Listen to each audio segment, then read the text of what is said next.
दोघांचंही स्वागत आहे. मला खूप प्रश्न दिले. हा बरोबर.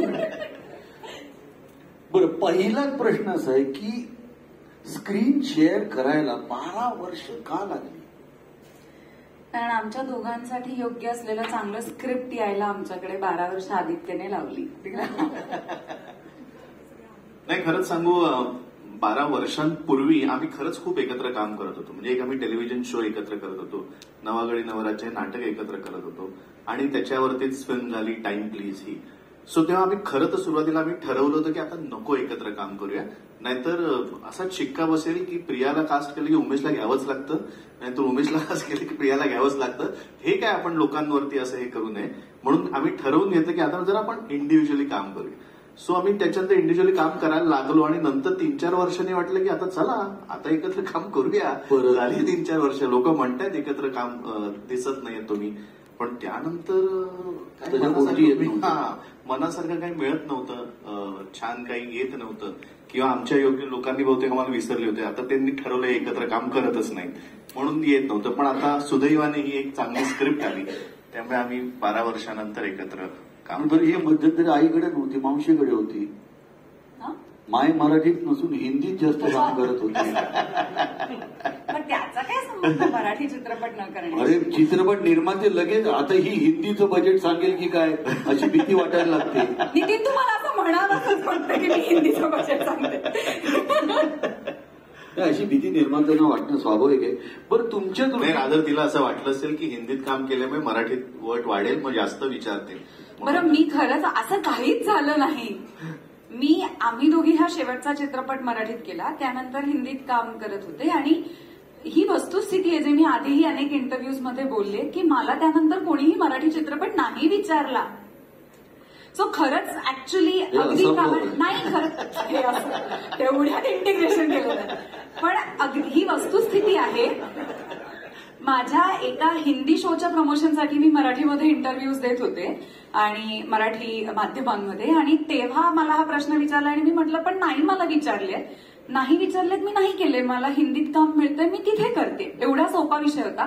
पण आदित्य एक खरंच खूप उत्तम संहिता घेऊन आला आणि ती वाचल्या क्षणी आमचं ठरलं होतं की हा चित्रपट आपण करायचा आणि हा चित्रपट आपण दोघांनीही करायचा. किंवा त्याला आवडतील म्हणून काही गोष्टी स्वतः आणले असतात. हो, मग त्याला आवडतं म्हणून आणि त्याने कमी बाहेरचं खावं म्हणून मी नॉनव्हेज करायला लागले, नाही तर मी नॉनव्हेजला हात पण नाही लावायचे. सो ते मी त्याच्यासाठी करायला लागले. ऑफकोर्स मी जेवढं व्हेज चांगलं करते आणि रोज व्हेज करू शकते तितकं मी रोज नॉनव्हेज करत नाही. पण जेव्हा आणि मला तो माझ्यात बदल जाणवला, मला व्हेजही आता खूप आवडायला लागला, कारण ती इतकं छान करते व्हेज. हा माझ्यातला बदल आहे. मला आधी वाटलं नव्हतं की व्हेज इतकं खाऊ शकेल. मला कळतच नाही.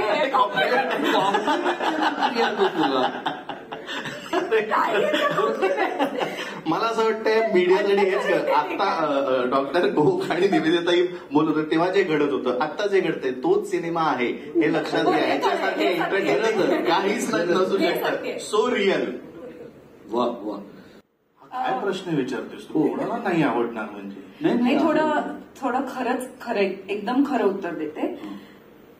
काम केलेलं त्यांनी आवडतं, प्रचंड आवडतं, त्यांनी करावंच अशीही माझी इच्छा असते आणि माझा आग्रहही असतो. पण माझा आग्रह असाही असतो की ते जसं मी करते तसं तू करायला पाहिजे. ते तुझ्या पद्धतीने करून नाही उपयोग, कारण त्याची पद्धत फार नीटनेटकी नसते. नाही माझा आणि त्याच्या पुढे अजून एक आहे. हे तिचं म्हणणं आहे, बरोबर आहे. आणि तिचं हे पण म्हणणं आहे जे मी नाही रिलेट करू शकत की तिचं म्हणणं असतं मी न सांगता तू केलं पाहिजे. आणि माझं म्हणणं म्हणजे प्रोएक्टिव्हनेस पाहिजे थोडासा काम करण्यात. हो की नाही? काय पाहिजे? प्रोएक्टिव्हनेस म्हणजे स्वतःहून आपण होऊन वाटलं माझं म्हणणं पाहिजे. काय, काम करायला पाहिजे की नाही, तू मला सांग हे काम करायचंय मी ते करीन. तिचं म्हणणं आहे मी सांगून करणार काय मत पाहिजे. आता ती म्हणते चांगल्या करतोयस, पण तिचं म्हणणं आहे हे जर मी न सांगता तू केलं असतंस तर मला जास्त आनंद झाला. नाही तरी अजून मी आनंद तिला मिळवून देऊ शकीन असं मला वाटत नाही याच्या. न सांगता मला हवं तसं. न सांगता आणि मला हवं तसं. न सांगता तुला हवं तसं नाही, न सांगता मला हवं तसं केलं पाहिजे. म्हणजे माझं असं होतं की आता ती आधी ओरडायची मला, अरे तू काय किचनमध्ये जर काही ओट्यावर सांडलं असेल मी काही घेताना वगैरे, तर ती आधी हे काय तुला साधं पुसून पण ठेवता येत नाही नंतर. तर मी पुसून ठेवायला लागलो. आणि मी जसा तो फडका ठेवून जर वळलो तर दुसरीकडनं ती येते आणि परत तेच पुसते. तर कारण मी आता तुम्हाला खाद्य देणार. आपण सांगितलं तर जेवणानंतर भांडी उचलून तुम्ही सिंकमध्ये स्वतः ठेवा. खूप पर्सनल होतं. आपला सिनेमा इतका पर्सनल नाहीये. आम्ही तू घरात काम करताना बघितलं, सिनेमामध्ये सुद्धा घरात पण करतेच मी. तर असं आम्ही आदित्यकडे बघायचो. काहीतरी महत्वाचं बोलते. आपलं जेवण झालं की निदान बाकीची भांडी वगैरे सगळं सोडून द्या, निदान आपलं ताट उचलून आपण सिंकमध्ये ठेवावं. ओके. पण आता ती हे एवढं सांगून इतके वर्ष, आता लग्नाला 14 वर्ष होतील आमचं, इतकं सांगून आता त्याला सवय लागली. तो आता स्वतः आवरतो सुद्धा की ओटा मी आवरून ठेवतो म्हणून. पण ओटा आवरून ठेवतो म्हणजे काय, अशी दहीहंडीच्या रथासारखी एकावर एक भांडी रचलेली असतात. असं कोण ठेवतं सिंकमध्ये? एकावर एक थर नसते आपली. मला असं वाटतं की म्हणजे अशी दहीहंडी फोडायच्या म्हणजे अशी काढायला लागतात भांडी. हे माझं म्हणणं आहे. आता हे टाकत कळतं सगळ्या नवऱ्यांना आणि बायकांना. कुठल्या गोष्टी त्रासदायक वाटतात एकमेकांच्या? हो असतात असं काही त्रास अजिबातच नाही, काहीच नसतं. हे सगळं छान असतं, एकदम सुखासुखी असतं एकदम. तुला घरी जाऊन मार पडणार नाही. बोल विकास. प्रियाची नाही. खरंच नाही. सांग ना, तू सांग ना काय त्रासदायक त्याच्या गोष्टी. ऍक्च्युली जे मला कन्सिस्टन्सी त्याची फार कमाल आहे. याच्याबद्दल मला कौतुकही वाटतं की एक गोष्ट चांगली पण आहे आणि ती गोष्ट वाईट पण आहे. त्याची अत्यंत चांगली गोष्ट आहे म्हणजे समजूतदारपणा, आणि तीच वाईट आहे. तो सतत समजून घेतो. आता नकोयच तो समजून घ्यायला, तू रिॲक्ट करायला हवंय तरी तो समजूनच घेतो. तर हा प्रॉब्लेम आहे ज्याच्यात कन्सिस्टन्सी आहे 20 वर्ष. आता काय करायचं? कुठल्या गोष्टी बदलल्या गेल्या लग्नाआधी? बरं बोला माझ्याबद्दल. नाही, तू स्वतःबद्दल सांग की मी ह्या गोष्टी हिच्यासाठी बदलल्या. हिला आवडत नाही म्हणून ह्या सवयी बदलल्या, ह्या गोष्टी बदलल्या, असं काही घडलंय? नाही, खूप घडले. मला असं वाटतं खूप गोष्टी घडतात. आधी फक्त ना सुरुवातीला असं वाटतं की अरे ही काम करायला लावते, पण नंतर त्या प्रेमाने आपण करायला लागतो कारण ती हेल्प होते. म्हणजे आधी मला वेगळं वाटायचं. आधी मला असं वाटायचं की हेल्प आपण करतो आहोत, मदत न करून. कारण म्हणजे घरकाम न करून तो मला मदतच करत होता. कारण आपण काहीही केलं की असं वाटतं की ते बरोबर नसतंच. तर मग माझं असं म्हणणं होतं की मी काहीच करत नाही म्हणजे तिला मदत होईल. ऍटलिस्ट खराब तरी नाही होणार. कारण काही आपण केलं की ते नसतंच बरोबर असतं, पण नंतर मला कळलं की नाही, आपण काहीतरी करायचं. ते खराब झालं तरी चालेल, पण बरं वाटतं की ह्याने काहीतरी केलं. काय काय करतोस? हा, म्हणजे उठल्या उठल्या आवरून ठेवायचं बेड. उषा कशा नाही त्या पद्धतीत ते आता बदल. स्लाइस ऑफ लाईफ आहे रे, ते डायलॉग मला फार आवडले. खरंच. सो अनेक गोष्टी तुम्ही सिनेमा बघा. बिन लग्नाची गोष्ट 12 सप्टेंबरला येतो आहे, सिनेमावर येऊया आपण. सो 12 सप्टेंबरला तुम्हाला अनेक आमच्याही आयुष्यातल्या खऱ्या खऱ्या गोष्टी कळतील, ज्या खरंच टिपल्यात. म्हणजे आदित्य म्हणते ते खोटं नाहीये. आम्ही अनेकदा म्हणजे मला काय ना, घरी आदित्य नसतो ना, तर एखादी गोष्ट घडल्यानंतर कोणाकडे आपण बाबा रिॲक्ट करायचं, तर सिनेमाच्या शूटिंगच्या तो होता. काय झालं प्रियाने किती आम्ही फक्त एकमेकात म्हणून हसायचो की अरे तुला कळलं, मला कळलं, ओके होईल, किती गोड, किती छान. हा चित्रपट करण्यामागे चित्रपटाची बलस्थानं तुम्हाला गोष्ट ऐकल्यानंतर काय वाटलं? विविधताही तुमच्यापासून. जसं प्रत्येक जण एका गोष्टीचा उल्लेख करतोय पुन्हा पुन्हा, ते म्हणजे याची कथा. गोष्ट खूप छान आहे. आणखीन मी एक अभिनेत्री म्हणून काही निवडताना बघते की त्या व्यक्तिरेखेचं त्या गोष्टीमध्ये कितपत कनेक्शन आहे बाकीच्या कॅरेक्टर्सशी. म्हणजे असं होऊ शकतं तुम्ही कदाचित खूप असाल रोलची लेंथ किंवा कशाही पेक्षा सुद्धा, की इम्पॉर्टन्स किती आहे गोष्टीमध्ये. याच्यात 4च पात्र आहेत, त्याच्यामुळे 4ही पात्रांची ती गोष्ट आहे. तर ते एक बघते. आणि मुख्य म्हणजे कथा खूप गोड आहे आणि इतकी आपलंसं अशी वाटणारी अशी ती गोष्ट आहे. कोणालाही तुम्ही कोणी पटकन त्या कॅरेक्टर्सशी आयडेंटिफाय करू शकेल अशी आहे. आणि उमाचं जे स्पेशली जी व्यक्तिरेखा आहे ती मला करताना खूप मजा आली, कारण खूप शेड्स आहेत त्याला वेगवेगळ्या, आणि म्हणून मला खूप आवडलं काम करायला. आणि बरोबर उमेश आणि प्रिया होते, आणि इमेन्सली एन्जॉयड वर्किंग विथ दम. आणि गिरीश तर काय, आम्ही खूप 3-3.5 वर्ष एक सिरियल करताना खूप छान आमचे सूर जुळले होते, त्याच्यामुळे मजा आली करताना काम करताना. आदित्य बरोबर मी पहिल्यांदाच काम केलं. ऍक्च्युली लंडनला जाऊन काम करायचंय, स्वतःचा स्टाफ न घेता जायचं, भयंकर भीती वाटत होते कसं काय होईल, पण अप्रतिम व्यवस्था होती, खूप छान व्यवस्था होती. आणि आदित्य इतका डेफिनेट होता ना त्याला काय पाहिजे त्याच्यामध्ये, त्यामुळे समोरच्या ऍक्टरचं काम खूप सोपं झालं. म्हणजे नाही हे असंच हवंय, त्याच्या डोक्यात अख्खा सिनेमा होता, त्याला सगळं समोर दिसत होतं काय पाहिजे ते, which I found very very interesting. आणखीन मग ठीक आहे, मग then you follow him completely. That's exactly was the बलस्थान ऑफ दिस फिल्म. एक्झॅक्टली सांगता येणार नाही.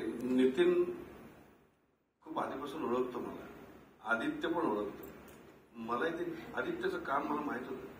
मला असं वाटतं की एका स्पेसिफिक रोलसाठी जेव्हा एखादा असा इतका हुशार दिग्दर्शक आणि इतका उत्तम निर्माता तुम्हाला कास्ट करतो ना, तर तेच त्याचं बलस्थान असतं असं मला वाटतं. मी आतापर्यंत त्यांनी याच्या पूर्वी केलं नाही, की त्याला एक रोल माझ्या जो रोल आला नसेल, आणि हा रोल त्याला वाटला असेल की हा करेक्ट आहे गिरीशसाठी. आणि ऐकल्यानंतर मला ते जाणवलं की अरे हे कॅरेक्टर खूप छान आहे, मला करण्याजोगं आहे, मला आवडेल हे करायला. त्याचा स्वभाव, त्याचं बोलणं, त्याचं इतर लोकांशी वागणं, म्हणजे रिलेशन कशी असावी वगैरे, हे खूपसं माझ्याशी जवळ जाणारं होतं. म्हणजे जसं हिने आता उल्लेख केला त्या सिरियलमधलं कॅरेक्टर जे होतं अभिजित राजे, त्यातलं बऱ्याचशा गोष्टी मला आवडणारच होत्या. त्याचं बाईक चालवणं, त्याचं गाणं आवडणं, त्याचं सगळं. तर याच्यातल्या पण बऱ्याचशा गोष्टी त्याने माझ्यातल्या हिरल्या असतील एखाद्याला. आणि इतक्या कालावधीनंतर त्याने जर का इतके दिवस केलं नाही मला कास्ट, म्हणजे मी नालायक असेल. लायक नसेल याचा अर्थ नालायक असा असतो, आणि ह्याला मी करेक्ट लायक असेल. आणि नितीनला पण मी आवडत होतो असं मला नंतर कळलं. वेळेचा पण प्रश्न असतो डॉक्टर. म्हणजे वेळ, तुम्ही वेळ देऊ शकला नसाल त्याला? नाही, वेळ दिला असता मी त्याला. का असतं दिला? दोघंही खूप छान माणसं आहेत. त्यामुळे मला नेहमी असं वाटतं पण की असं मला का नाही काम निवडत, अरे असं नसतं. ते तुम्हाला काम मिळायचं तेव्हा ते कास्ट करतात ना. ते आधीसाठी तुम्ही नसता त्याच्यासाठी असता तेव्हा तुम्ही कास्ट होता, असं माझा विश्वास आहे. एनिवे, पण यातलं खरं कारण तेच आहे की आदित्यने कास्ट केलं हेच माझं बलस्थान आहे, कारण त्याला करेक्ट वाटलं की हा रोल गिरीश करू शकेल, आणि मला असं वाटतं की तुम्ही केला. आणि आपल्या पत्नी सुद्धा एकेकाळी अभिनय क्षेत्रामध्ये काम करत होते, आधी ते उपस्थित आहे. त्यांच्या समोर उत्तर द्यायला तुम्हाला काही हे नाही ना, प्रॉब्लेम नाही ना? मग अशी सुखरूप घरी जाणार असं म्हणाला हो, ते पावसापासून. पावसापासून नाही म्हणतो, पाऊसच पडतो.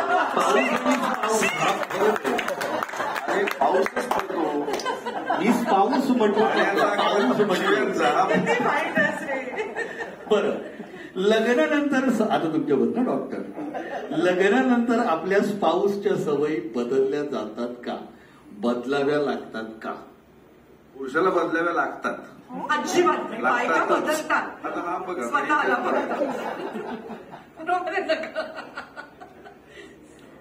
नक्की काय आहे? मला तुमच्या बाबतीत काय बदलाव्या- घडलं? मला बदलाव्या लागल्या, मी बदलल्या आणि तिने नाही म्हणावं, मग मी बघतो तिला बदलल्या की नाही. जास्त मी बदलले. अरे कमी जास्त हा प्रश्नच नाहीये. ही वस्तुस्थिती आहे. हे म्हणजे हे acting आहे. बरं, तुमच्याकडे डोमेस्टिक हेल्प म्हणजे काय आहे? म्हणजे तुमच्या दोघांमध्ये कोण घरात जास्त काम करतं? तिलाच विचार. नाही, या बाबतीत तो करतो काम. झालं. डॉक्टर सगळ्यात जास्त घरात काम करत असतात, ही आत्ता म्हणजे झाली सगळ्यात झाली जास्त असं नाही, पण काम करत असतात. ही हेल्प. तुमच्या दोघांमध्ये मला उत्तर माहिती आहे, पण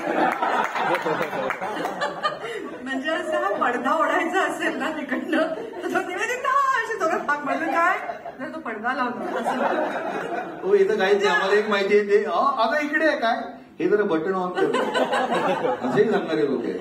आणि म्हणजे कसं आहे ते, आता समजा असा पाण्याने भरलेला ग्लास असेल आणि त्याचा पाय लागला, तर तो म्हणे तिथे ग्लास ठेवायची जागा आहे, आणि समजा त्याने ठेवलेल्या ग्लासला माझा पाय लागला, तर तो म्हणे बघून चालता येत नाही असं. अरे अशोक मामा,